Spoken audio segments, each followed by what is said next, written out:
Hi, ladies and gentlemen. In this video, we're going to discuss how to find the number of students in a partial circle. We are finding the number of students who prefer plain milk over chocolate milk. This part down here, the 45 degrees, is going to represent the plain milk students, while this part over here is going to represent the chocolate milk, where the whole circle is going to represent the 900 students. So we're going to figure out, we have 45 degrees, and the total circle, if we remember correctly, is going to be 360. So we have 360 degrees as our whole.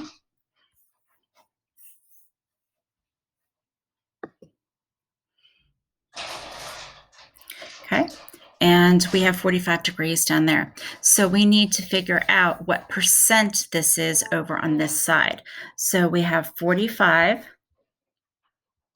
over 360, and that's going to give us our percent.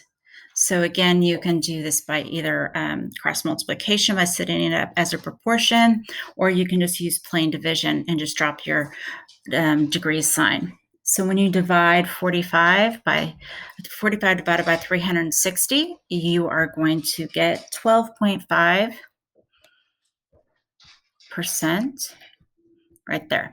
So once you take that 12.5%, this right here is 12.5%. I know it doesn't look like it. You'll have to forgive my lines here.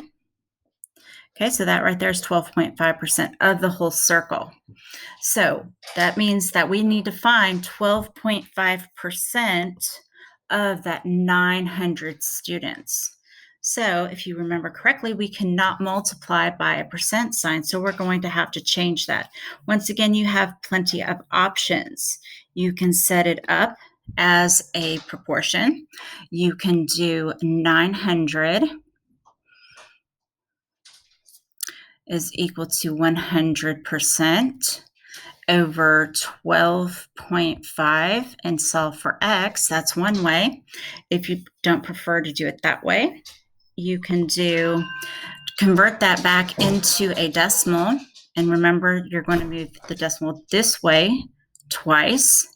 So you're going to have 0.12, so 125 hundredths and 125 thousandths, and you're going to multiply that by 900. Okay, and when you do that, that's going to give you 112.5 students. Now, keep in mind you're looking for the word about. You cannot have half of a student. You cannot round up because you cannot bring in half of a student. So your answer is actually going to be 112 students. So 112 students is going to be this proportion.